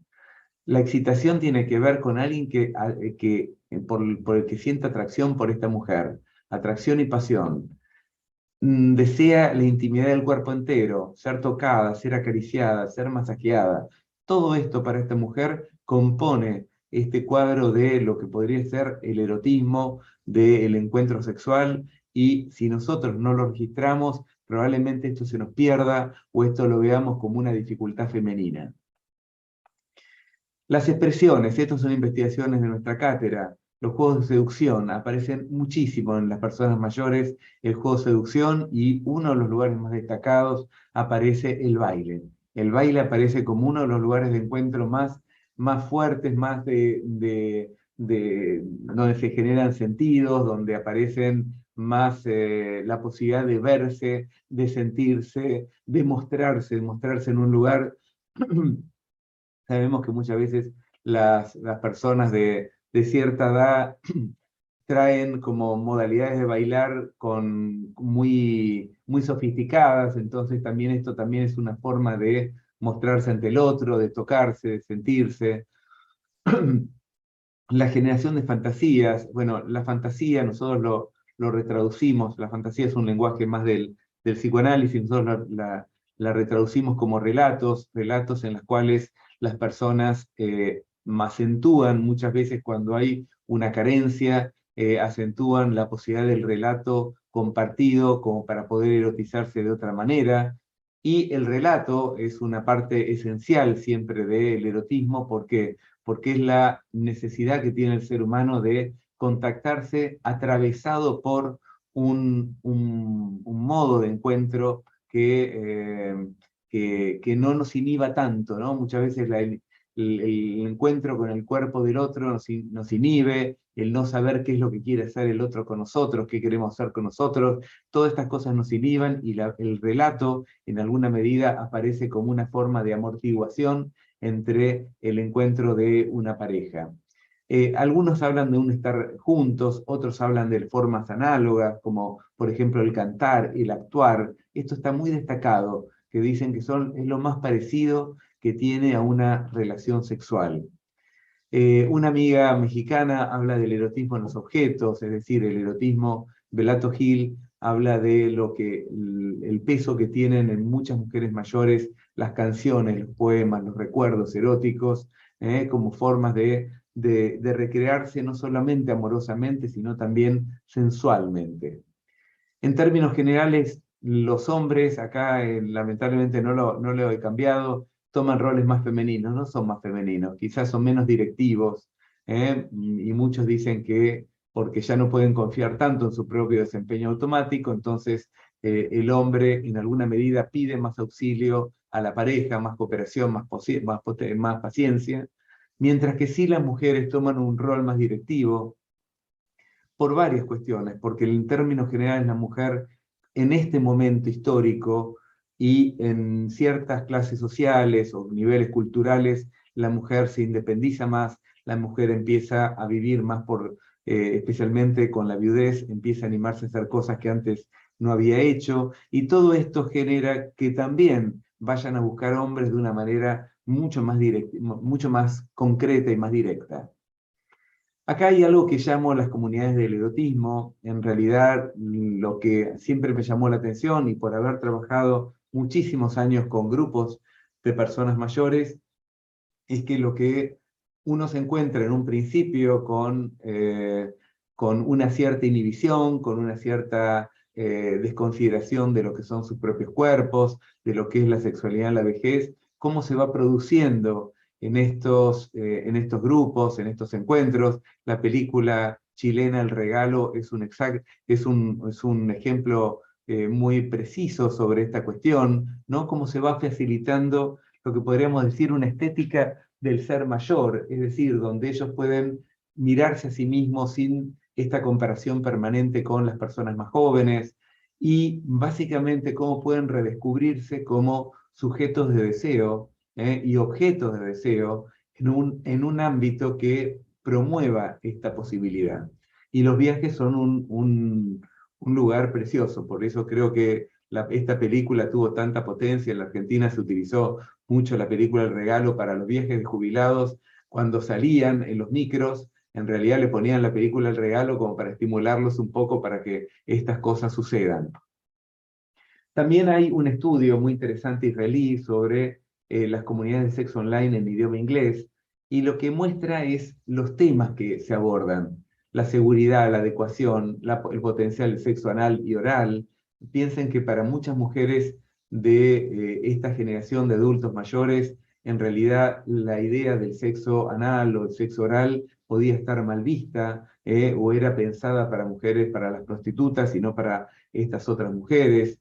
También a pensar cuál es la frecuencia óptima en una persona mayor, cosa que difiere de lo que podía ser en otros momentos de la vida. Saben ustedes que una de las peores comparaciones que podemos hacer a nivel de la sexualidad es compararnos con nosotros mismos en otro momento de nuestra vida. ¿Por qué? Porque en realidad la cuestión no es una cuestión numérica, sino que es una cuestión de cómo podamos vivenciarlo. También el mejor momento del día, digo, la noche no es un buen momento para los viejos para tener relaciones, muchas veces porque están cansados, porque hay un poco de vino, porque hay un poco de defectos de la comida, entonces se sugiere más la mañana, la siesta. La importancia de los juegos previos, los juguetes, los medicamentos en los últimos tiempos, y con la pandemia, por lo menos en Buenos Aires, creció. El grupo que más creció el consumo de juguetes sexuales fue el de 60 y más, con lo cual estamos viendo una nueva generación que empieza a consumir otro tipo de posibilidades que quizás la generación de los padres de estos actuales viejos no se hubiesen animado jamás, así como el uso de medicamentos, especialmente el sildenafil o el Cialis, que han sido de mucha extensión. Y para ir terminando con esto, porque nos queda poco tiempo como para que podamos charlar, hay algo que hablamos sobre la estética del erotismo en la vejez. En realidad, si al principio, cuando hablábamos de los marcos cognitivos, veíamos la dificultad de acercarnos a ciertas imágenes de los viejos, en los cuales nos encontramos con esas imágenes raras, esas imágenes dificultosas, que nos llevaban a lugares no queridos, digamos, ¿no? Donde no sabíamos muy bien cómo clasificar. Uno de nuestros grandes desafíos como cultura es poder generar una estética del erotismo, es decir, donde podamos ver bellamente este beso tanto como podríamos verlo de una persona joven. Obviamente acá elegí una imagen que es muy linda, que parece Edward No, aquel francés que elegía imágenes de la posguerra.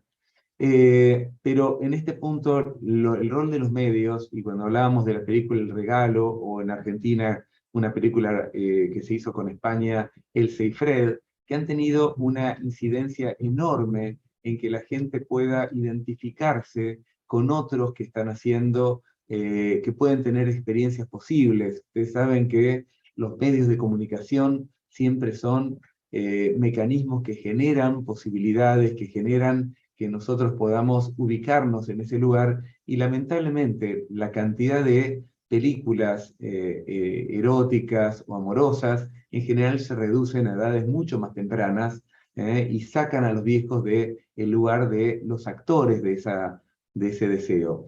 Quiero contarles un ejemplo que se hizo en la Universidad de Yale en los años 80, en los cuales se llamó a parejas de personas mayores a ver dos películas, una película bella de dos personas mayores teniendo relaciones, y otra una película paródica, burlona, y lo que le pidieron a un grupo y a otro es que vuelvan a los 15 días y al mes a ver cómo les había ido con sus relaciones. Los que habían visto la película positiva en términos generales mantuvieron o mejoraron, los otros en términos generales disminuyeron sus relaciones sexuales. ¿Qué significa?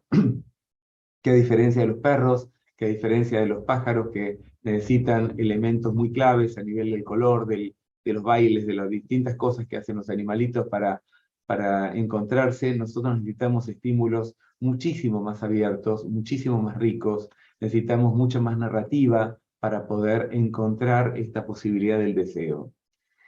Y en este punto, Butler y Lewis, Butler fue muy conocido por el término deísmo o viejismo, como queramos traducirlo, Lewis era su esposa, hablaban de un segundo lenguaje del sexo, segundo lenguaje en el cual las personas podían encontrarse con menos tensiones, con menos rapidez, con menos sexo genital, es decir, con otras formas de lenguaje. Y creo que en este sentido, cuando hablamos de la belleza del relato, saliendo un poco de lo que dicen estos autores, en realidad lo importante es poder construir lenguajes que hablen de él, la importancia de la pasión, el deseo y la admiración en cualquier momento de la vida, el sexo como una posibilidad de afirmar los cuerpos como lugares de goces, en un momento, y esto lo vamos a ver en diciembre cuando dé la charla sobre las relaciones conflictivas de los viejos con sus cuerpos, ¿no? Donde muchas veces el dolor, el malestar, los cambios corporales generan que haya peleas con el cuerpo, que muchos viejos se enojan con esa cadera que no me deja caminar, con ese hombro que me duele. La sexualidad es volver a conectar con un cuerpo de disfrute, de goce, de erotismo, de atracción, ¿no? Una señora decía, desde que yo conocí a Juan volví a sentir que mi cuerpo era mi cuerpo, que era un cuerpo de una mujer, que tenía hormonas jóvenes, decía ella. ¿Por qué? Porque le estaba dando sentido a algo que no le estaba pasando, a algo que previo a esto parecía como un cuerpo deserotizado, que más bien estaba marcado por la molestia. Otra de las cuestiones que vemos es que la sexualidad es una recuperación de lo íntimo. Hay escenas que tienen que ver con el tocarse, el mimarse, el sentirse, que de otra manera no aparecen. Suelo contar una anécdota de una señora muy mayor, de 90 y pico de años, que venía a terapia por cualquier otra cuestión y que en realidad hablaba insistentemente acerca de su kinesiólogo y repetía de su kinesiólogo, y bueno, yo le decía, me sorprendía por qué hablaba de este tema cuando no era ni siquiera el tema por el que la había traído. Y bueno, en algún momento lo que yo veía era que, a pesar de que yo le decía, bueno, vaya otra persona, una mujer, me decía, no, los varones tocan mejor, hacen mejor, qué sé yo. Bueno, esta mujer estaba totalmente enamorada de este muchacho y en realidad lo que a uno le costaba era ver esa escena, y a ella misma le costaba ver todo ese erotismo que estaba componiendo ese encuentro. Ahora sí, con estas bellas imágenes, dejamos con intervenciones, la dejamos a Mariana. Bueno, las intervenciones pueden ser múltiples realmente, digamos, uno puede pensarlo incluso desde ámbitos macro, ¿no? Digamos como esto, ¿no? De generar guías, de generar una política pública, distintos programas donde uno pueda generar de manera concreta proyectos donde podamos abordar esto, desde la promoción de salud, campañas, desde la prevención, pero también desde la asistencia, ¿no? Cuando ya hay algunas cuestiones instaladas y uno tiene que dar respuesta. Lo podemos trabajar de forma individual, tanto en nuestro consultorio, como también de forma grupal, ¿no? A través de talleres, a veces de manera directa o indirecta, ¿no? Porque quizás el taller es de otra cuestión, pero surge la temática y uno tiene elementos como para poder abordarlo, ¿sí? O incluso en una institución, en el lugar donde yo trabaje, ¿no? Digamos, uno puede pensar con qué poblaciones que uno está trabajando, y pensar, rastrear, e incluso, digamos, también rastrear con las propias personas qué temáticas son las que generan también muchas veces inquietud, temor, vergüenza, digo, ser parte también, no solamente nosotros traer, sino rastrear qué le pasa a las personas, ¿no? Sobre qué quieren hablar, qué quieren trabajar, porque eso también es súper importante cuando uno va a intervenir, ¿sí? La psicoeducación es algo clave que nosotros podemos utilizar como herramienta desde la generación de guías, la generación de espacios donde se pueda hablar, donde se pueda informar, donde las personas puedan preguntar, y generar un espacio de confianza y de respeto, ¿no? Digamos, porque son temáticas que también a veces genera que la persona haga rodeos, que le dé vergüenza, que sienta culpa, que no quiera hablar de eso, que se ponga incómoda. Entonces también nosotros tenemos que generar espacios propicios para que esto aparezca y se pueda hablar, ¿sí? No desde la burla, no desde la censura, no desde la infantilización, sino desde el respeto de trabajar con una temática que es pertinente e importante, ¿sí? Como cualquier otra. Ahí nosotros podemos explicar, podemos brindar información, podemos ver pros y contras de distintas cuestiones que nosotros querramos trabajar, y todo esto va a fomentar también a un proceso de empoderamiento, ¿no? Donde la persona, al tener mayor información, también pueda tomar decisiones de otra calidad, ¿sí? Porque cuenta con más recursos para tomar decisiones, ¿sí? Y también para hacer valer, ¿no? Digamos, sus derechos y sus cuestiones cuando a veces frente a la mirada de otro, que es más desempoderante, ¿no? Digamos, porque esto es interesante no solo pensarlo de forma individual, sino también grupalmente, ¿no? Digamos, cómo hacer para, a veces la persona sí lo sabe, como me han dicho a veces, sí, pero esto háblalo con mi familia, porque yo ya lo sé. Bueno, quizás también es cómo esa persona vehiculizarlo mejor también con su familia, y cómo trabajarlo nosotros con otros grupos, ¿no? Digamos, cuando la persona quizás lo tiene claro, pero es el medio el que todavía coarta la posibilidad de que esto aparezca, ¿sí? Esto también va a impactar positivamente en la capacidad de control que la persona tenga sobre la situación, ¿sí?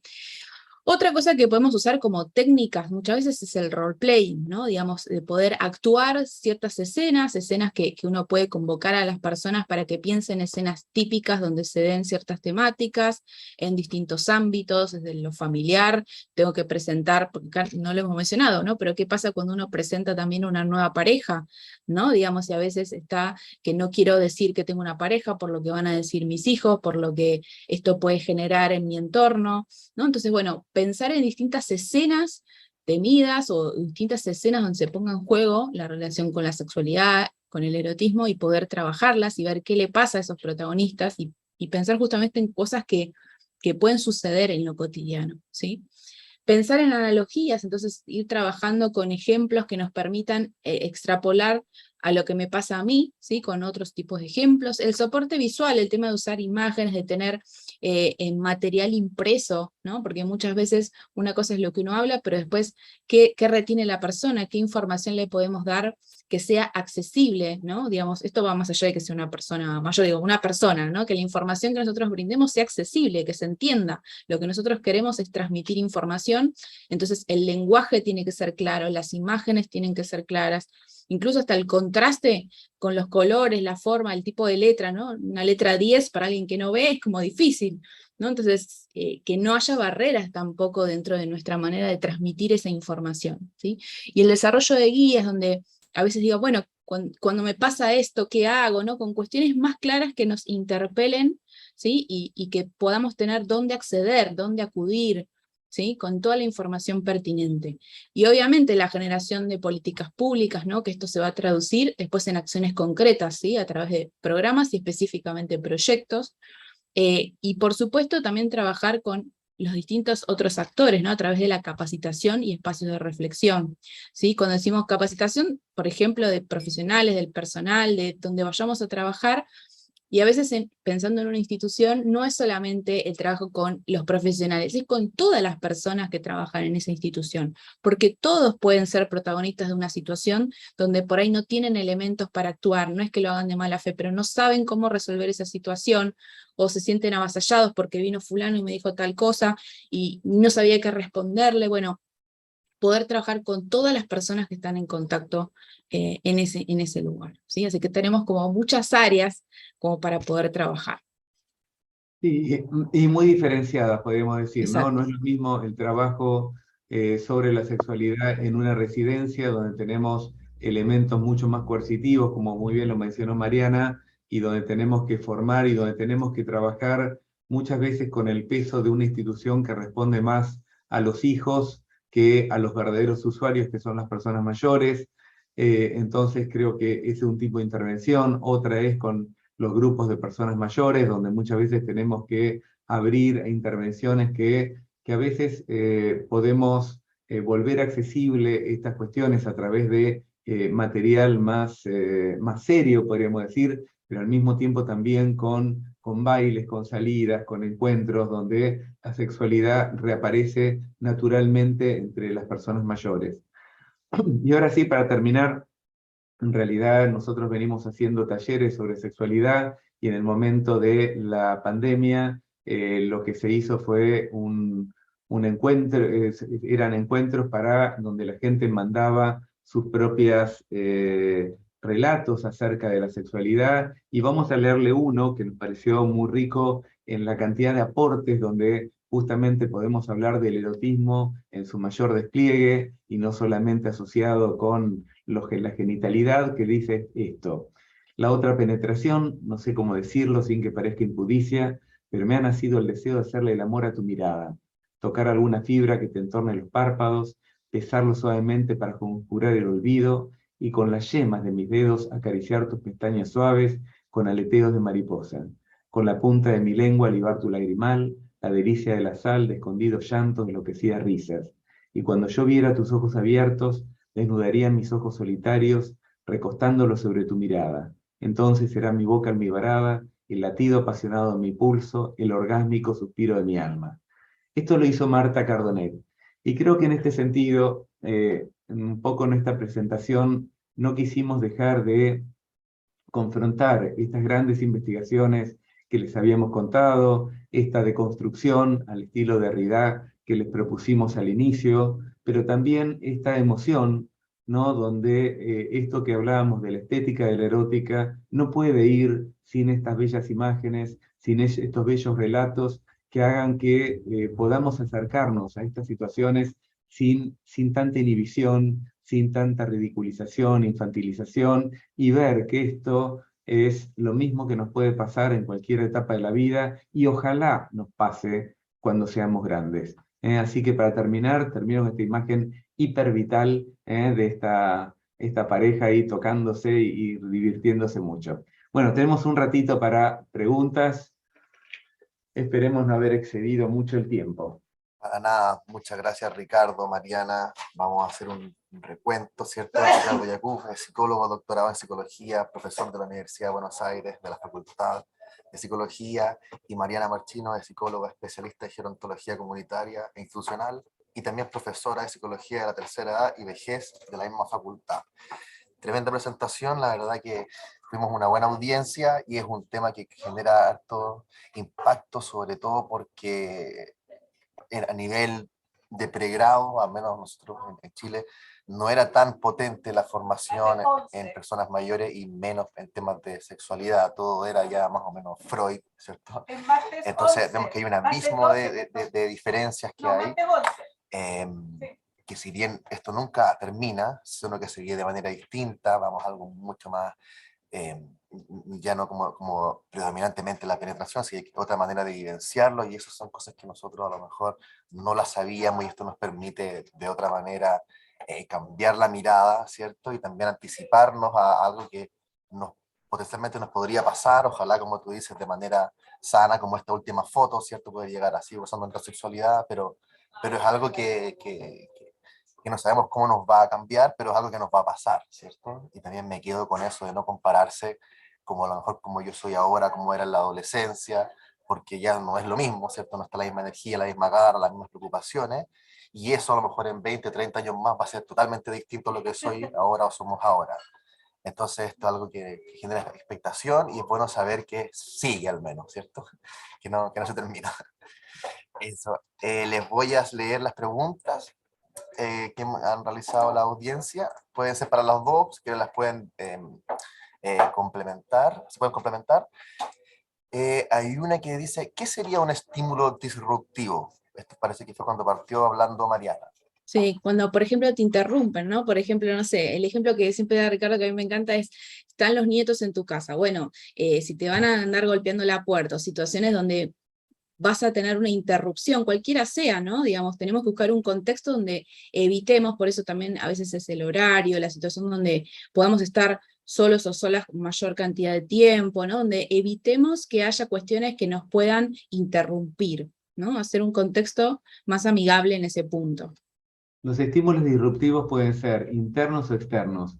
Es Mm. decir, por ejemplo, si una persona está muy cansada, es un estímulo disruptivo para tener relaciones.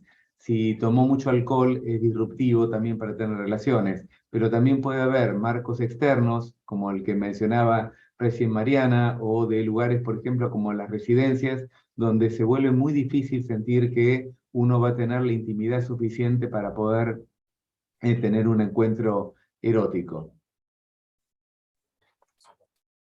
La otra consulta es en cuanto a los mitos. Dice, los mitos en la sexualidad de las personas mayores están muy arraigadas en la sociedad.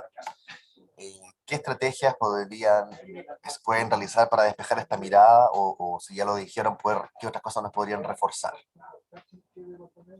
A mí me parece que hay algo que tiene que funcionar en relación a una mirada cultural más amplia, que es la que está sucediendo en nuestros países, particularmente en Chile y Argentina, donde, digo, lo que está pasando con los grupos LGBT, en alguna medida también hablan de una diversidad que va ganando espacios y que nos va haciendo pensar de maneras distintas en relación a los modelos hegemónicos que tenemos tan como enclavados en nuestra mente, ¿no? Entonces, en la medida en que nosotros podamos pensar, y bueno, ¿por qué la sexualidad debería definirse por ciertas pautas fijas y no por aquello que las personas puedan ir recorriendo y puedan ir sintiendo y puedan ir viendo de maneras más particulares? Me parece que vamos a darle más espacio a la singularidad y que el fin concretamente no es la reproducción que justamente dejó tan afuera a los viejos durante mucho tiempo,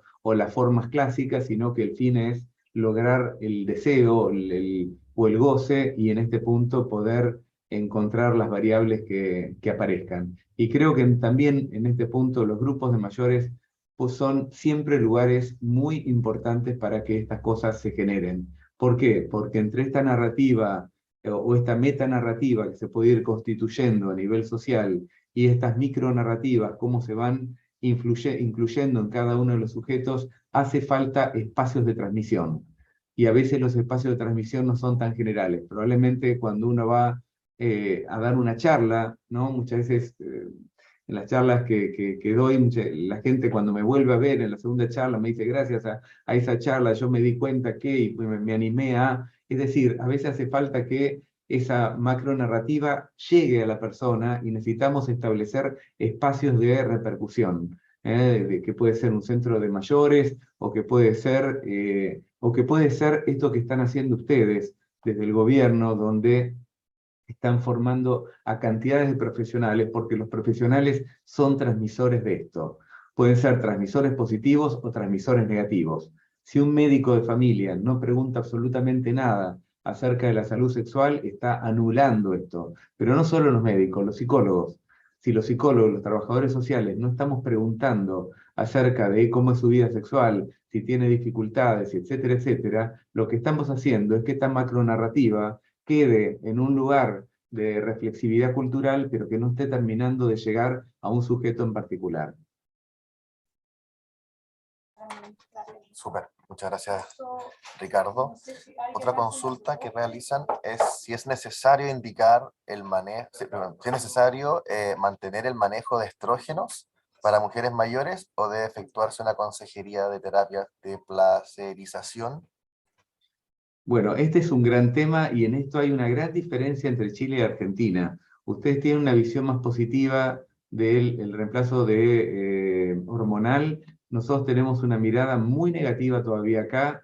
La verdad es que ustedes saben que todavía hay un gran debate a nivel mundial. Cuando uno ve, por ejemplo, el New York Times, la parte dedicada a mayores, este es un tema permanente de si esa famosa investigación de las 17.000 mujeres que dividieron entre 8.000 que se aplicaban estrógenos y 8.000 que no, pero digo, que muchas terminaron enfermas, que murieron de cáncer, qué sé yo. La verdad es que hoy hay muchas investigaciones que están dando cuenta de cosas que yo aprendí en el último congreso chileno y donde mucha gente me mandó muy buena información donde se está revisando esto. La verdad es que si se podría trabajar más con estos reemplazos de hormonas sería maravilloso, como decía Master y Johnson, que ellos apostaban mucho por esto porque evitaríamos un montón de síntomas desagradables que se producen particularmente en las mujeres con la menopausia. Pero la verdad es que no es nuestra especialidad, solamente contamos hasta donde sabemos. Perfecto. Y otra pregunta relacionada más o menos con lo mismo, ¿cierto? En cuanto a esto ya va para las testosteronas. Habla de la testosterona exógena, ¿ayuda como terapia para las mujeres en el climaterio para aumentar la libido? En realidad tenía que ver con esto, con el reemplazo hormonal, digamos, que podía llegar a funcionar para las mujeres, pero ustedes saben que así como fue más fácil encontrar medicamentos para varones, para las mujeres, para aumentar el deseo, y lo que tenemos que pensar, si estamos bien deconstruidos, es qué deseo. Si el besar o abrazar supuestamente no nos alcanza a nosotros y el deseo tendría que ser tener una reacción genital, probablemente las mujeres siguen teniendo menos interés, por más que físicamente tengan menos dificultades que el varón. Ustedes saben que el varón tiene físicamente más dificultades que las mujeres, a pesar de que el deseo se mantiene mucho más continuo a lo largo de la vida que en las mujeres. En las mujeres cambia, pero no sabemos si son razones culturales o si son cuestiones genéticas, pero bueno, no tenemos esta información clara, ni creo que la exista. Bien, perfecto. Bueno, no tenemos más consultas, solo agradecimientos a la presentación. Varias personas le están comentando que ha sido, que es una temática que aborda temas tabú, ¿cierto? Que también ha tomado la mirada de las personas mayores, no solamente desde lo teórico, sino que hay mensajes que las mismas personas han narrado y eso se ha agradecido en los mensajes. Y sí, esto se está grabando, así que lo vamos a compartir por los mismos medios en los cuales recibieron la invitación. Así que otra consulta, dicen alguna bibliografía sugerida, más allá de la que nombraste, así, alguno de tus libros, sus libros o otras cosas. El libro se llama Erótica y Vejez, Perspectivas de Occidente, la pueden bajar desde internet, porque ya está ahí el libro, ahí pueden ver un poco de la historia, de las distintas interpretaciones que se produjeron a nivel intercultural e intracultural y cómo lo vemos en este momento. Pero bueno, después tenemos el capítulo donde intentamos articular esta modalidad que ustedes nos sugirieron, que nos pareció muy rica, que es poder contar no solamente la teoría, sino también dar cuenta de las intervenciones, que nos pareció muy, muy bueno. Ahí está de la Araucanía, pueden poner el libro, y les cuento a todos que la semana que viene voy a estar en Chile. Yo gané una beca con la universidad ahí en Talca, así que voy a estar una semana dando charlas, en lo cual me da una gran alegría, así que los que anden por esa zona, nos veremos. Excelente, buen dato entonces, sabes que te vamos a tener por acá, en zona viñatera también.